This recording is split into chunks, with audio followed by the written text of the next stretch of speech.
Chapter 19. That night it rained, and there was thunder and lightning. But there is no way on earth for me to explain what it was like to be in a treehouse while bolt after bolt of lightning ripped through the sky and fell on the trees around me. My fear was indescribable. I screamed even harder than I had the first night when I felt my platform bed tilting. It was an animal fright, and it paralyzed me. The only thought that occurred to me was that I am a natural coward, and when tension is too great, I always pass out. I didn't regain consciousness until around noon the next day.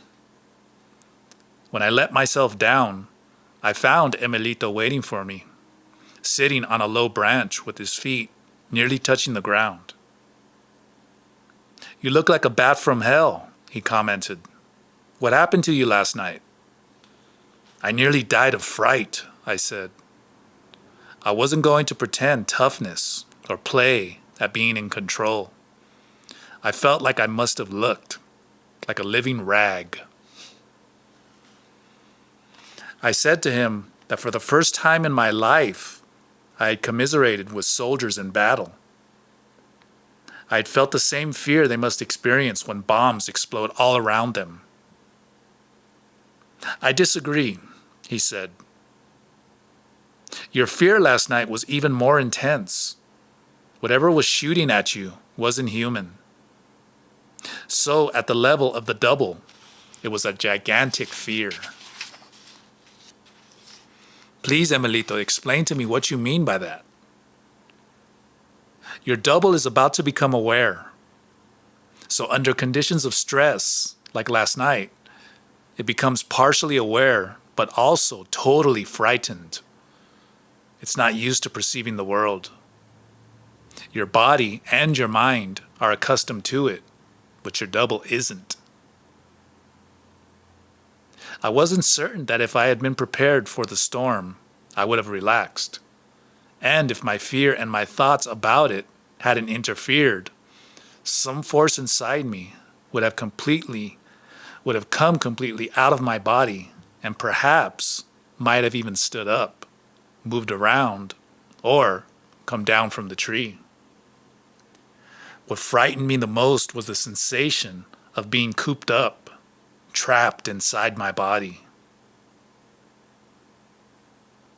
When we enter into absolute darkness, where there are no distractions, the caretaker said, the double takes over. It stretches its ethereal limbs, opens its luminous eye, and looks around. Sometimes experiencing it can be even more frightening than what you felt last night. "The double won't be that frightening," I assured him. "I'm ready for it." "You aren't ready for anything yet," he retorted. "I'm sure your screams last night could have been heard all the way to Tucson." His comment annoyed me. There was something about him I didn't like, but I couldn't pinpoint what it was. Perhaps it was because he looked so odd. He wasn't manly. He seemed to be the mere shadow of a man, and yet he was deceptively strong. But what really bothered me was that he didn't let me push him around, and that irritated my competitive side no end. In a surge of anger, I asked him belligerently, "How dare you run me down every time I say something you don't like?" The moment I said that, I regretted it and apologized profusely for my aggressiveness. "I don't know why I get so irritated with you," I ended up confessing. "Don't feel bad," he said. "It's because you sense something about me that you can't explain. As you yourself put it, I'm not manly." "I didn't say that," I protested. From his look, he obviously didn't believe me. "Of course you did," he insisted. "You said it to my double just a moment ago. My double never ever mistakes, or misinterprets things. My nervousness and embarrassment reached their peak. I didn't know what to say. My face was red, and my body trembled. I couldn't understand what had caused my exaggerated reaction. The caretaker's voice broke into my thoughts. You are reacting like that because your double is perceiving my double, he said. Your physical body is frightened because its gates are opening and new perceptions are flowing in. If you think you feel bad now, imagine how much worse it'll be when all your gates are open. He spoke so convincingly that I wondered if he was right. Animals and infants, he continued, have no problem perceiving the double, and they are often disturbed by it. I mentioned that animals didn't particularly like me, and that, except for Manfred, the feeling was mutual. Animals don't like you, he clarified, because some of your body gates have never been completely closed, and your double is struggling to come out. Be prepared. For now that you're deliberately intending it, they're going to fling open. One of these days, your double is going to awake all at once, and you might find yourself across the patio without having walked over.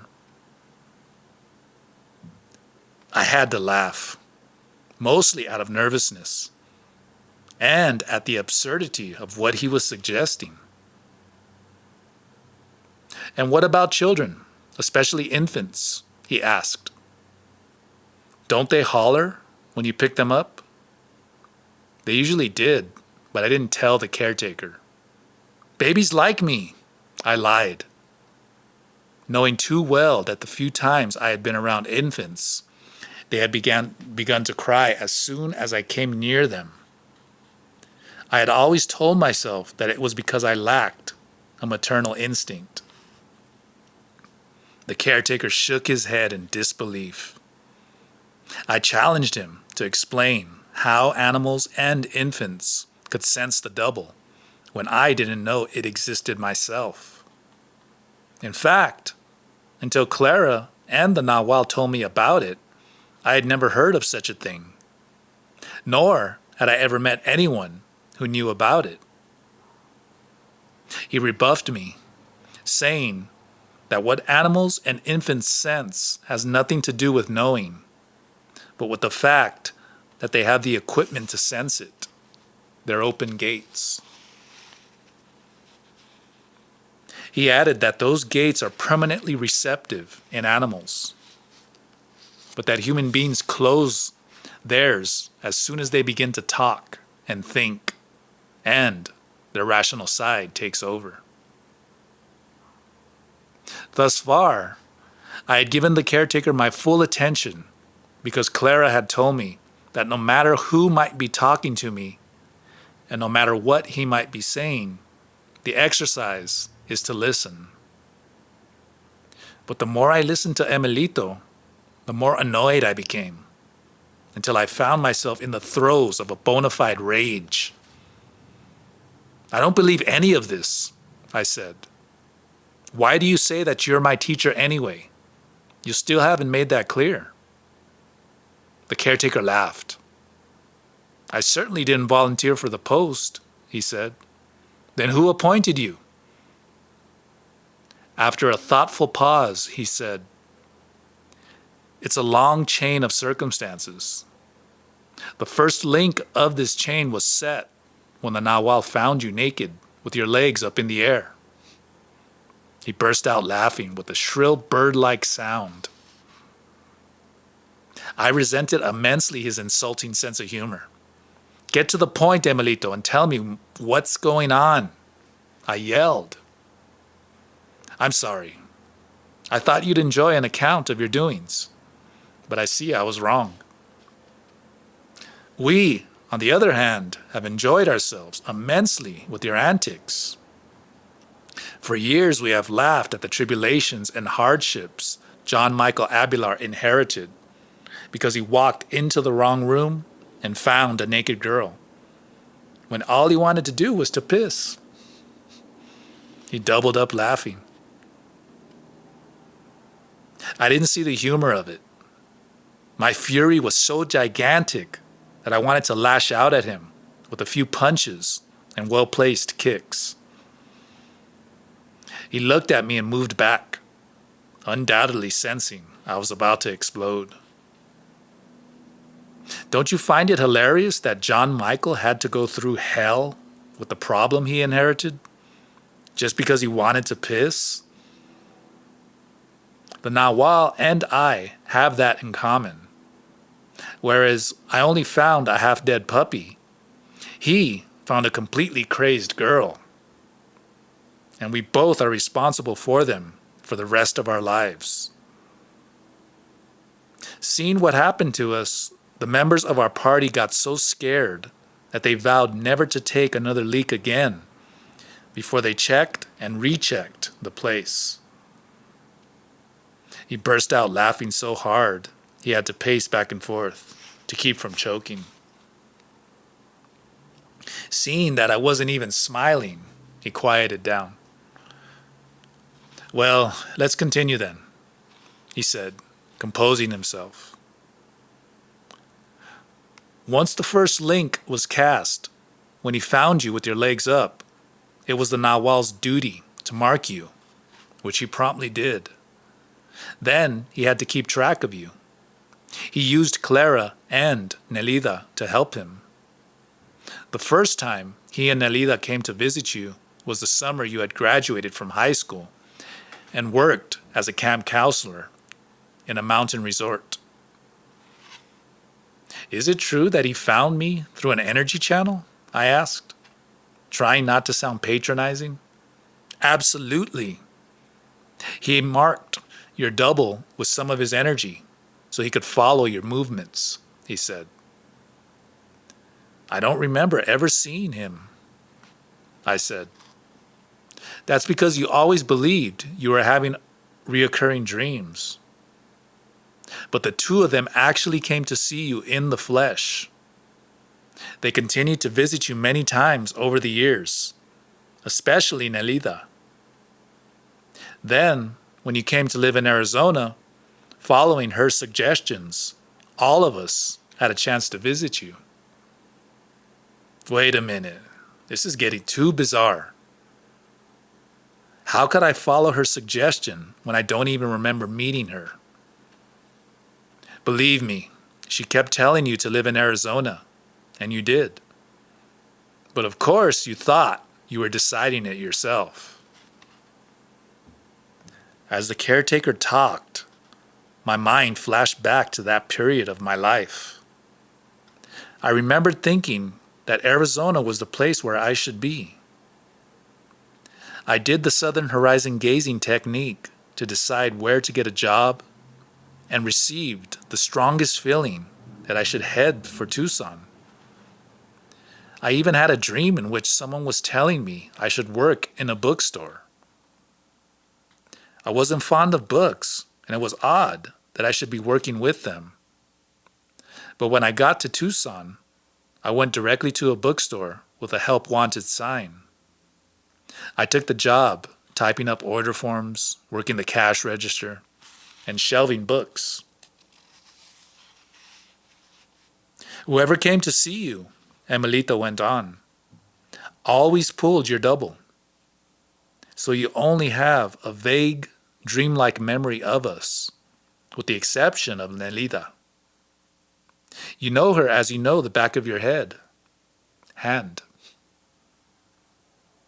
So many people came into that bookstore, but I vaguely remember an elegantly dressed, beautiful woman who came in once and talked to me in a friendly way. It was so unusual because no one else paid any attention to me. She might very well have been Nelida. At a deep level, everything Emilito had said made sense. But to my rational mind, It seemed so far-fetched that I'd have to be crazy to believe him. "What you're saying is pure horse manure," I said, more defensively than I had intended. My harsh reaction didn't perturb him in the least. He stretched his arms above his head and rotated them in circles. "If what I said is really just a pile of manure, I dare you to explain what's happening to you," he challenged with a grin. "And don't try to be a little girl with me and get all weepy and flustered." I heard my cracking voice yell, "You're full of shit, you goddamn," and my burning fury ended right then. I couldn't believe I was shouting profanities. Immediately, I began to apologize, saying that I was not accustomed to shouting or using foul language. I assured him that I had been reared in a most civil way by a well-mannered mother who wouldn't dream of raising her voice. The caretaker laughed and lifted a hand to stop me. "Enough apologizing," he said. "It's your double that's talking. It's always direct and to the point. And since you have never allowed its expression, it is full of hatred and bitterness." He explained that at the moment, my double was extremely unsuitable due to being bombarded by thunder and lightning. But especially due to the events of 5 days ago, when Nelida pushed me into the left hallway so I could begin the Sorcerer's Crossing. 5 days ago, I gasped. "You mean I was hanging in the tree for 2 days and 2 nights? "You were there exactly 2 days and 3 nights, he said, with a malevolent smirk. "We took turns hoisting ourselves up there to see if you were all right. You were out but doing fine, so we left you alone. But why was I strapped that way? You failed miserably trying to accomplish a maneuver we call the abstract flight, or the Sorcerer's Crossing," he said. "The attempt depleted your energy reserves." He clarified that it wasn't actually a failure on my part, but rather a premature attempt that had ended in complete disaster. "What would have happened if I had succeeded?" I asked. He assured me that success would not have put me in a more advantageous position, but that it would have served as a point of departure, a sort of lure or a beacon that would have accurately marked the way for a future time when I would have to make the final flight all by myself. "You are now using the energy of all of us," he went on. "We are all compelled to help you. In fact, you're using the energy of all the sorcerers that have preceded us and once lived in this house. You're living off their magic. It is exactly as if you were lying on a magic carpet that takes you to incredible places. Places that exist only in the magic carpet's path. But I still don't understand, why am I here?" I said. "Is it just because the Nawal John Michael Abelar made a mistake and found me?" "No, it's not quite that simple," he said, looking at me squarely. "In fact, John Michael isn't really your Nawal. There is a new Nawal and a new era. You are a member of the new Nawal's party." "What are you saying, Emilito? What new party? Who decides that?" "Power, the spirit, that boundless force out there decides all of that. For us, The proof that you belong to the new era is your total similarity with Nelida. She was, in her youth, just like you are now, to the point that she too used up all her reserve energy when she first attempted the abstract flight. And just like you, she nearly died. You mean I could have actually died attempting it, Emilito? Certainly. Not because the sorcerer's flight is so dangerous, but because you are so unstable. Someone else doing the same thing would have merely gotten a bellyache, but not you. You, like Nelida, had to exaggerate everything, so you nearly died. After that, the only way to restore you was by leaving you up in the tree, off the ground for whatever time it took for you to come to your senses. There was nothing else we could have done. Incredible as it sounded, what had happened gradually began making sense to me. Something had gone dreadfully wrong during my encounter with Nelida. Something in me had been out of control.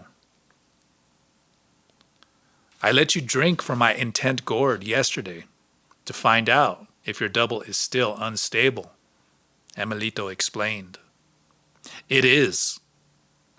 The only way to buttress it is with activity. And like it or not, I'm the only one who can guide your double in this activity. This is the reason I'm your teacher, or rather, I am the teacher of your double. What do you think happened to me with Nelida? I asked, still uncertain as to what exactly went wrong. You mean what didn't happen? He corrected me. You were supposed to cross the chasm gently and harmoniously and wake up your double to full awareness in the left hallway. He went into a convoluted explanation of what they had hoped would happen. Under Nelida's direction, I was supposed to shift my awareness back and forth between my body and my double. This shifting was to have erased all the natural barriers developed through life. Barriers that separate the physical body from the double. The sorcerer's plan, he said, was to allow me to get acquainted with all of them in person, since my double already knew them. But because of my craziness, I didn't cross gently and harmoniously. In other words, the awareness my double acquired had nothing to do with the daily awareness of my body. This resulted in a sensation that I was flying and couldn't stop. All my reserve energy drained out of me without any restraint, and my double went berserk. I regret to tell you this, Emilito, but I don't understand what you're talking about, I said. The Sorcerer's Crossing consists of shifting the awareness of daily life, which the physical body possesses, to the double, he replied. Listen carefully. The awareness of daily life is what we want to shift from the body to the double. The awareness of daily life. But what does that mean, Emilito? It means that we are after sobriety, measure, control. We are not interested in craziness and helter-skelter results. But what does it mean in my case? I insisted. You indulged in your excesses and didn't shift your awareness of daily life to your double. What did I do? You imbued your double with an unknown, uncontrollable awareness. Regardless of what you say, Emilito, it's impossible for me to believe all this, I said. In fact, it's really inconceivable. Naturally, it's inconceivable, he agreed. But if you're after something conceivable, you don't have to sit here holding on to your doubts, shouting at me. Something conceivable for you is to be naked and with your legs up. He flashed a lecherous smile that gave me the chills. But before I could defend myself, he changed his expression to one of utter seriousness. To draw out the double gently and harmoniously, and shift to it our awareness of daily life, is something without parallel, he said softly. To do that is something inconceivable. Now, let's do something thoroughly conceivable. Let's go and eat breakfast.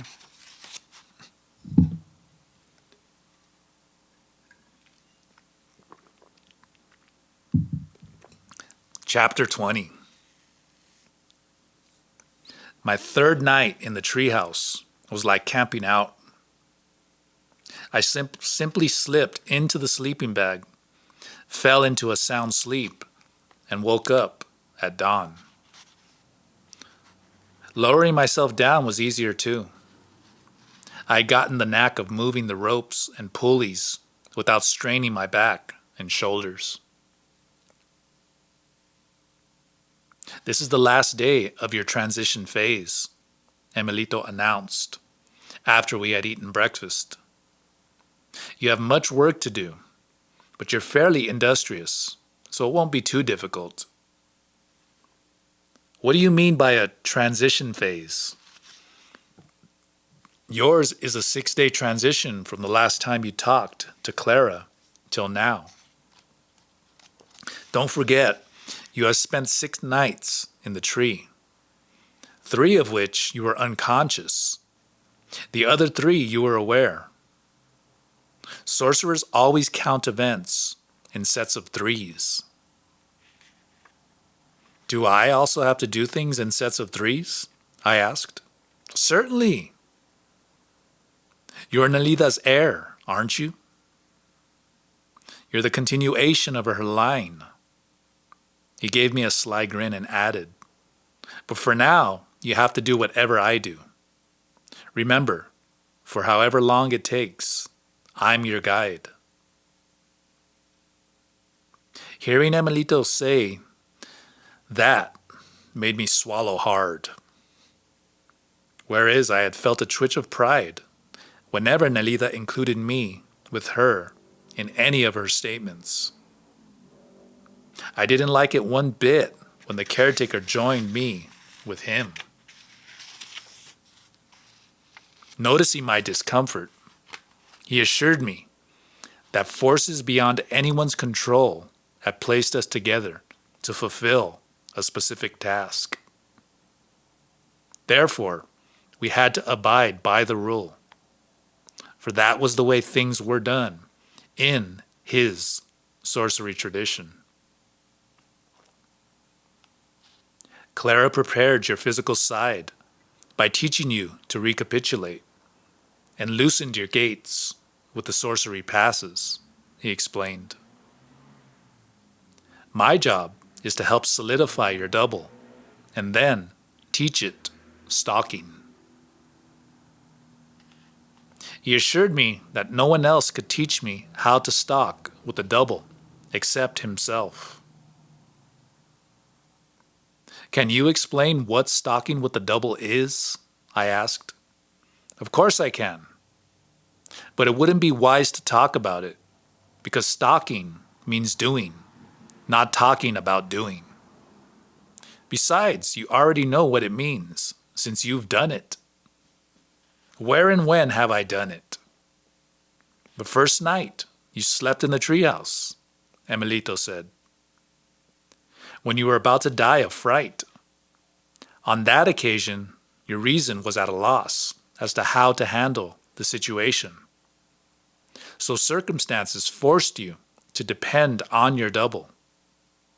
It was your double that came to your rescue. It flowed out of the gates that your fear had thrown wide open.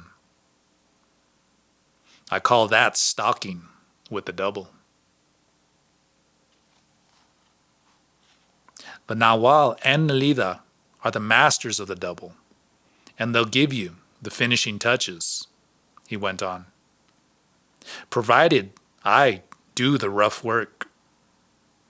So it's up to me to get you ready for them, just like it was up to Clara to get you ready for me. And unless I get you ready, they won't be able to do anything at all with you. Why couldn't Clara continue being my teacher? I asked, taking a sip of water. He peered at me. Then he blinked like a bird. It's the rule to have 2 ushers, Emilito said. Every one of us had 2 ushers, including myself. But my final teacher was a Nawal. That is also the rule. Emilito explained that the Nawal, Julian Grau, was not only his teacher, but the teacher of each of the 16 members of the household.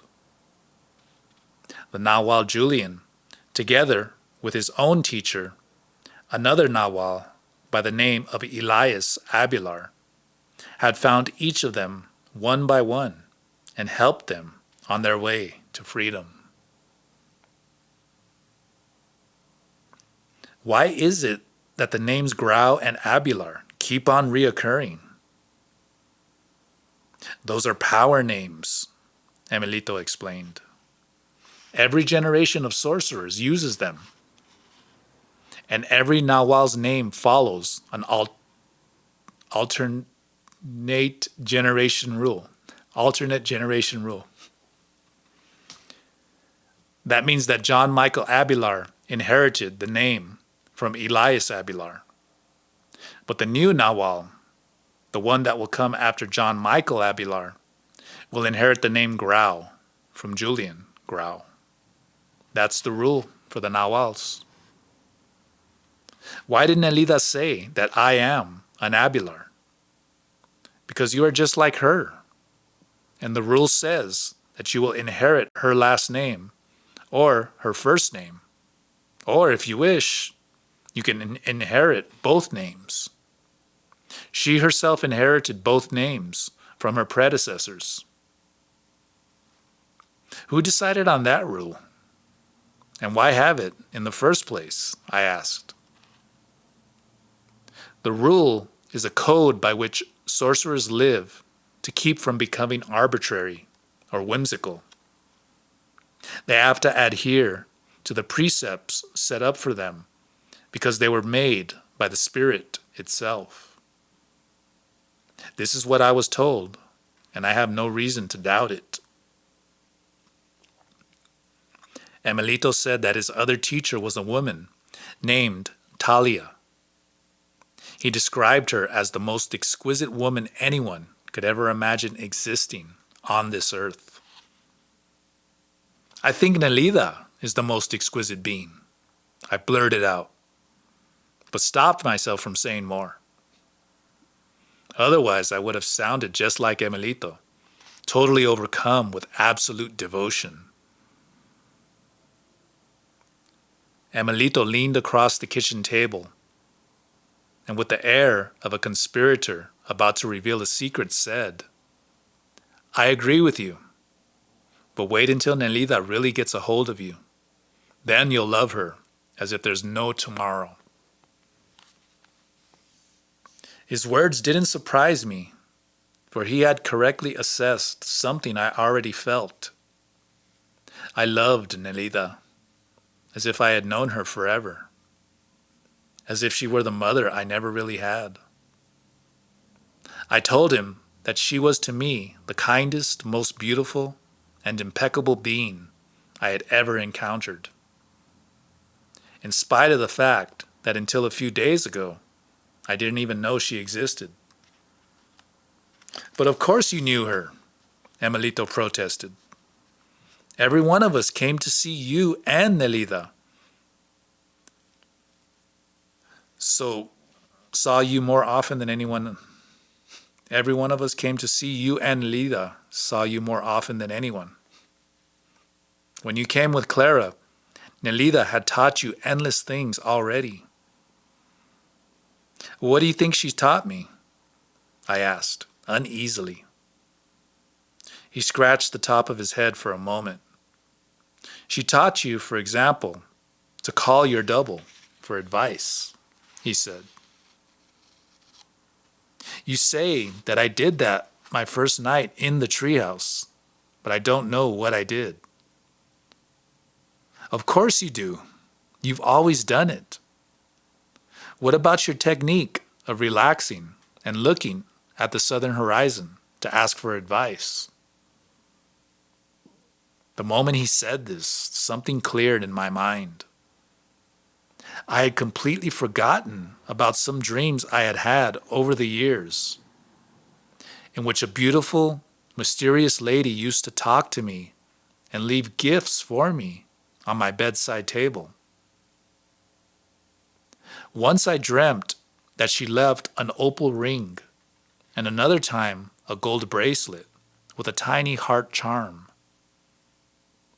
Sometimes she would sit on the edge of my bed and tell me things that upon awakening I would begin to do, like gazing at the southern horizon, or wearing certain colors, or even styling my hair a certain way that was more becoming. When I felt sad or alone, she would soothe and comfort me and whisper sweet nothings in my ear. The thing I remember most vividly was that she told me that she loved me for what I was. She used those exact words. I love you for what you are. Then she would rub my back where I was tense, or stroke my head and tussle my hair. I realized that it was because of her that I didn't want my mother to touch me. I didn't want anyone to touch me except that lady. When I woke up after any of these dreams, my feeling was that nothing in the world mattered as long as that lady held me in her heart. I always thought that those were my fantasy dreams, having gone to Catholic schools. I even thought perhaps she was the Blessed Virgin, or one of the saints that kept on appearing to me. I had been taught that all good things come from them. At one time, I even thought she was my fairy godmother. But never in my wildest imagination did I think that such a being really existed. That was not the Virgin or a saint, you idiot. Emilito laughed. That was our Nelida. And she really did give you those jewels. You'll find them in the box under the platform in the treehouse. They were given to her by her predecessor. Now she passes them on to you. You mean that opal ring really exists? I gasped. Emilito nodded. Go see for yourself. Nelida told me to tell you. Before he could finish his statement, I ran out of the kitchen to the front of the house. With record speed, I hoisted myself up to the treehouse. There, in a silk box, hidden under the platform, were exquisite jewels. I recognized the opal ring. It had red fire in it, and the gold charm bracelet. And there were other rings, and a gold watch, and a diamond necklace. I took out the gold bracelet with the heart and put it on. And for the first time since Clara left, I found my eyes filled with tears. But they were not tears of self-pity or sadness, but of sheer joy and elation. For now I knew, beyond a doubt, that the beautiful lady had not been merely a dream. I called out Nelida's name and thanked her at the top of my voice for all of her favors.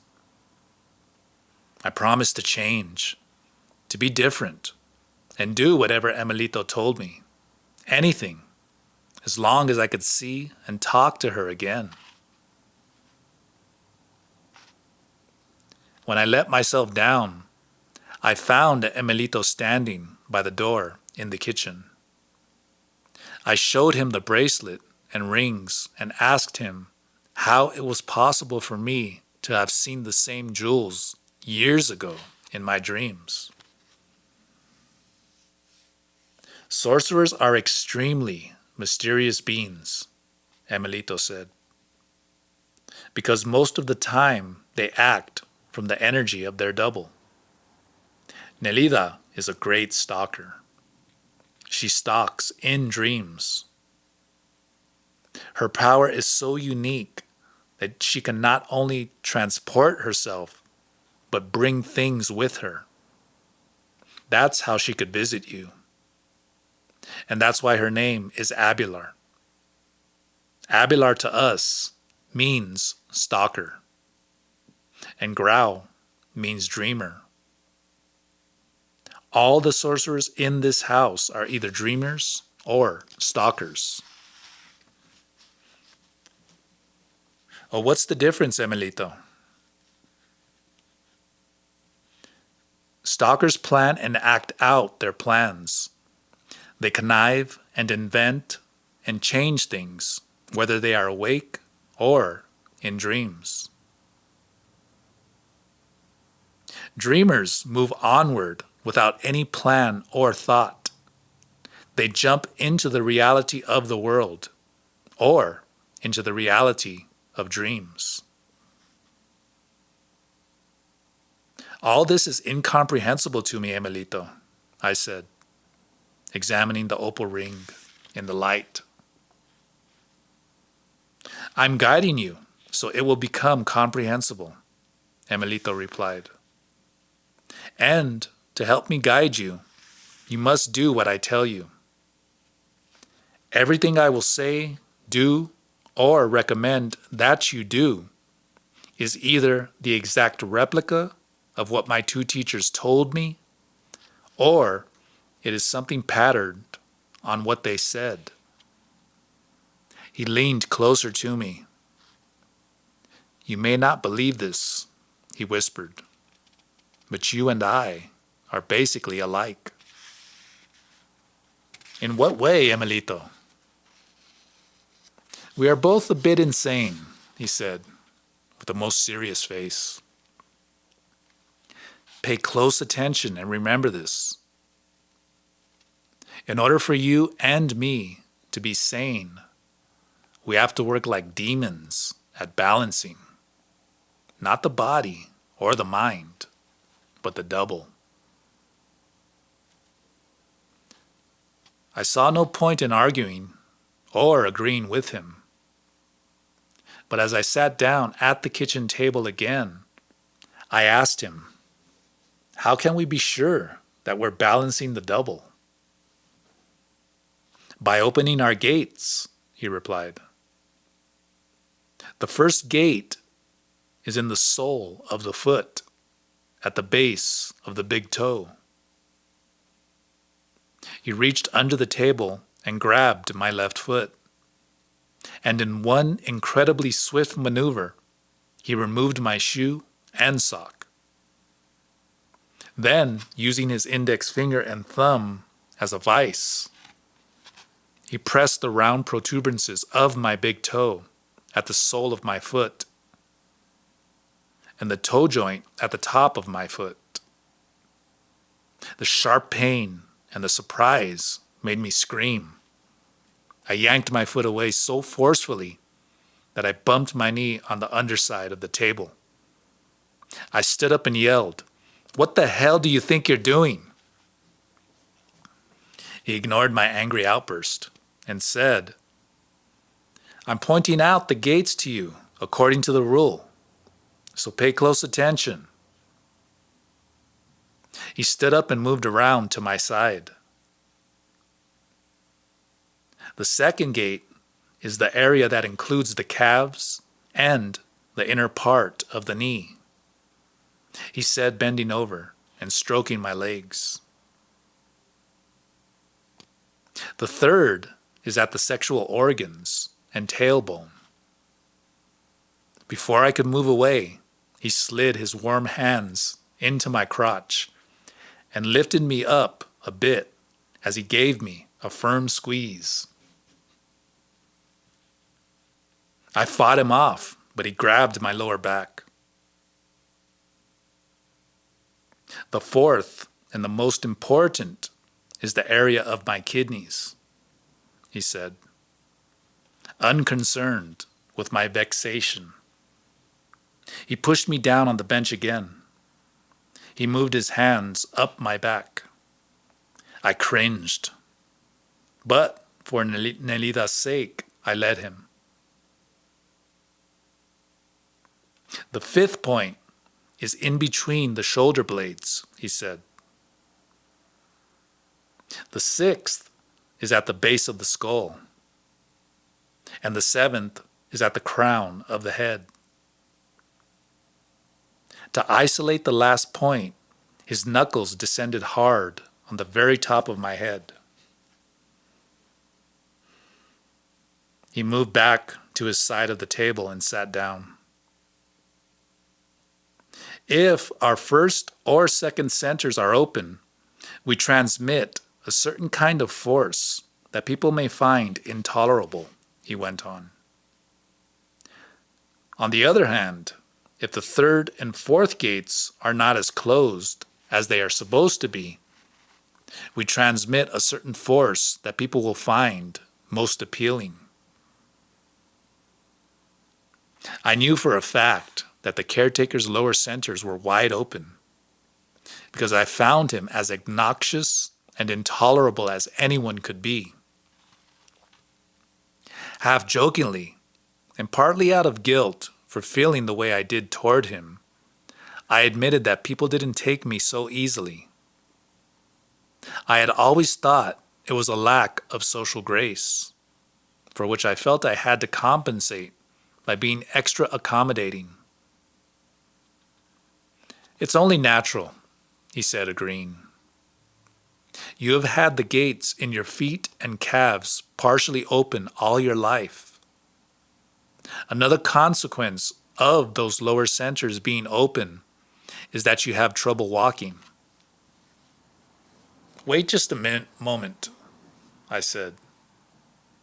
There's nothing wrong with the way I walk. I practice martial arts.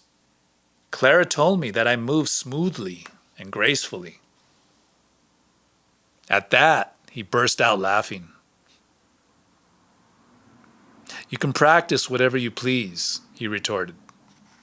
You still drag your feet when you walk. You have an old man's shuffle. Emelita was worse than Clara.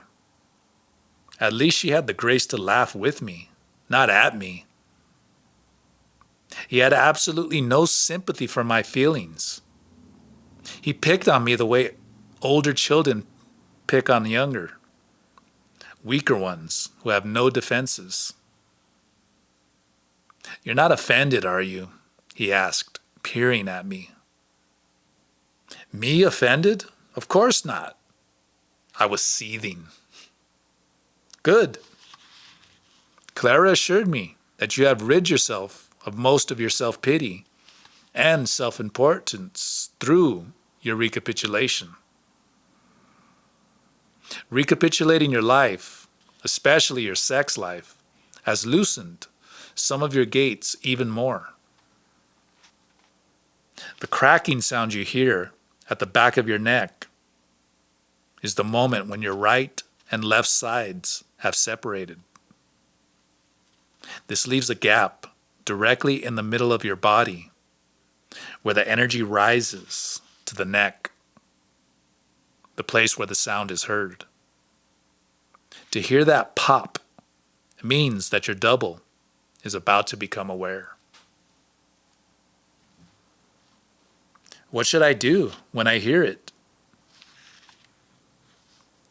To know what to do isn't that important because there's very little we can do, he said. We can either remain seated with our eyes shut, or we can get up and move about. The important point is to know that we are limited because our physical body controls our awareness.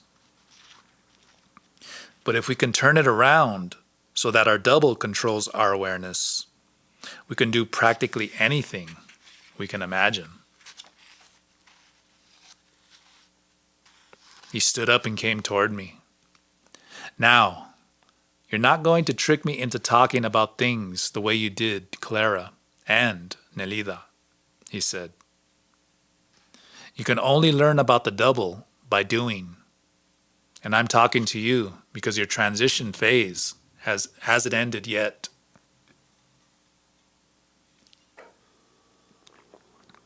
He took me by the arm, and without another word, he practically dragged me to the back of the house. There, he positioned me under a tree, with the top of my head a few inches below a low, thick branch. He said that he was going to see if I could project out my double again. This time in full awareness, with the help of the tree. I seriously doubted I would be able to project out anything, and I told him so. But he insisted that if I intended it, my double would push out from inside me and expand beyond the boundaries of my physical body. What am I supposed to do exactly? I asked, hoping he would show me a procedure that was part of the Sorcerer's rule. He told me to close my eyes and concentrate on my breathing. As I relaxed, I was to intend a force to flow upward until I could touch the top branches, with the feeling that came out of the gate in the crown of my head. He said that this was going to be fairly easy for me because I was going to use my friend, the tree, for support. The tree's energy, he explained, would form a matrix for my awareness to expand. After a time of concentrating on my breath, I felt a vibrating energy rising up my back, trying to push out of the top of my head. Then something opened inside me. Every time I inhaled, a line elongated to the top of the tree. When I exhaled, the line was pulled down into my body again. The feeling of reaching the top of the tree became stronger with my every breath until I truly believed that my body expanded, becoming as tall and voluminous as the tree. At one point, a profound affection and empathy for the tree enveloped me. It was at that moment that something surged up my back and out of my head, and I found myself viewing the world from the top branches. This sensation lasted only an instant, for it was disrupted by the caretaker's voice, commanding me to come down and flow inside my body again. I felt something like a waterfall, an effervescence flowing downward, entering the top of my head and filling my body with a familiar warmth. You don't want to stay mixed with the tree too long, he told me when I opened my eyes. I had an overwhelming desire to embrace the tree, but the caretaker pulled me by the arm to a large boulder some distance away, where we sat down. He pointed out that aided by an outside force, in this case uniting my awareness with the tree, one can easily make the double expand. However, because it's easy, we run the risk of staying merged with the tree too long, in which case we might sap the tree of the vital energy it needs to maintain itself in a strong and healthy state. Or we might leave some of our own energy behind by becoming emotionally attached to the tree. One can merge with anything, he explained. If whatever or whomever you merge with is strong, your energy will be enhanced, as it was whenever you merged with the magician, Manfred. But if it is sick or weak, stay away. In any case, you must do the exercise sparingly, for like everything else, it is a double-edged sword. Outside energy is always different from our own, often antagonistic to it. I listened attentively to what the caretaker said. One thing stood out from everything else. Tell me, Emilito, why did you call Manfred a magician? That's our way of acknowledging his uniqueness. Manfred to us can't be anything else but a magician. He's more than a sorcerer. He'd be a sorcerer if he'd lived among his kind. He lives among human beings, and human sorcerers at that. And he's par with them. Only a consummate magician could accomplish that feat. I asked him if I would ever see Manfred again. The caretaker crossed his index finger over his lips in such an exaggerated fashion that I kept quiet and didn't press him for an answer. He picked up a twig and drew an oval shape on the soft ground. Then he added a horizontal line that transected it midway.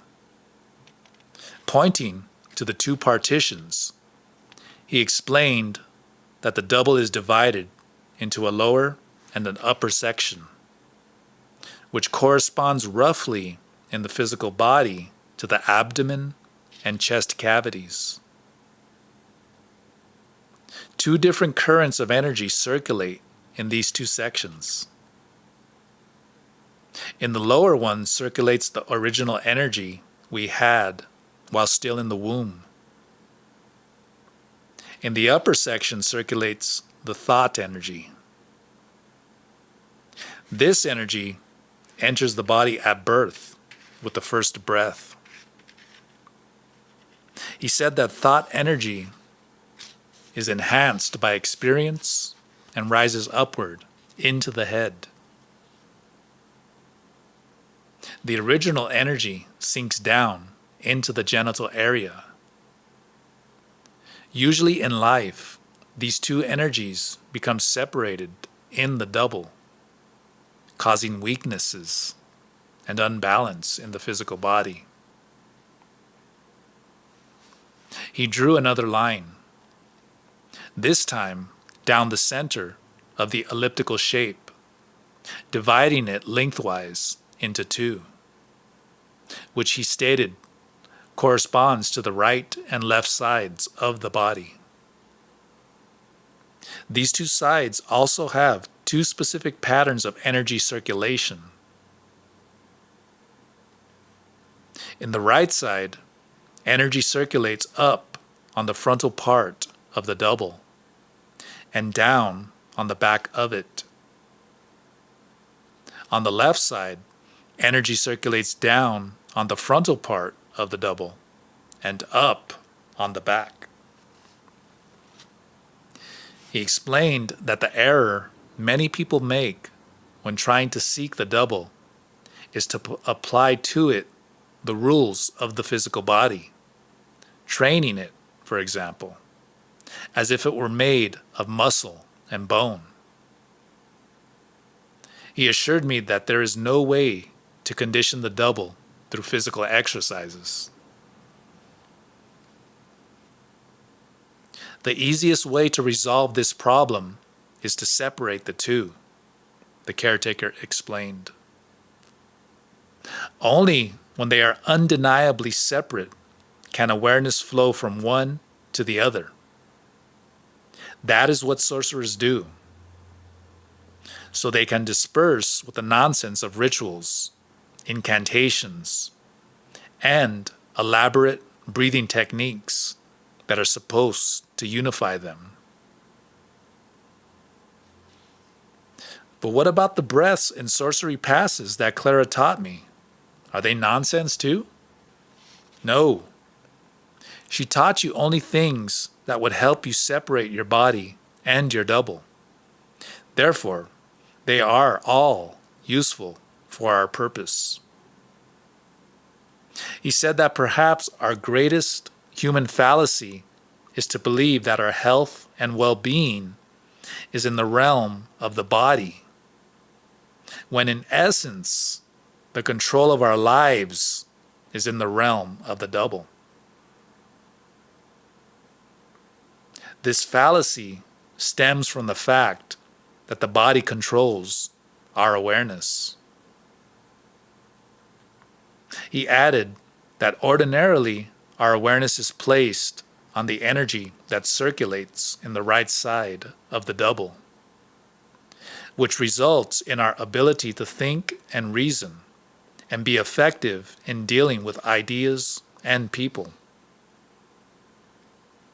Sometimes accidentally, but more often due to training, awareness can shift to the energy that circulates in the left side of the double, which results in behavior not so conducive to intellectual pursuits or dealing with people. When awareness is turned steadily to the left side of the double is fleshed out and emerges, he went on. And one is capable of performing inconceivable feats. This shouldn't be surprising, for the double is our energy source. The physical body is merely the receptacle where that energy has been placed. I asked him if there are some people who can focus their awareness on either side of the double at will. He nodded. Sorcerers can do that, he replied. The day you can do that, you'll be a sorceress yourself. He said that some people can shift their awareness to the right or to the left side of the double after they have successfully completed the abstract flight, simply by manipulating the flow of their breath. Such people can practice sorcery or martial arts as readily as they can manipulate intricate academic constructs. He emphasized that the urge to turn awareness steadily to the left is a trap, infinitely more deadly than the attractions of the world of everyday life, because of the mystery and power inherent in it. The real hope for us lies in the center, he said, touching my forehead and the center of my chest.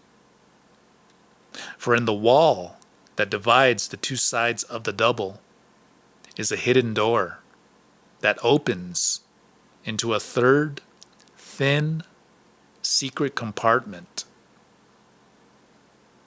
Only when this door opens can one experience true freedom. He grabbed my arm and pulled me off the rock. Your transition time is nearly up, he said, hurrying me back into the house. No more time for explanations.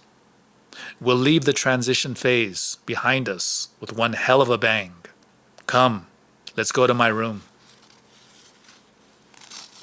I stopped, dead in my tracks.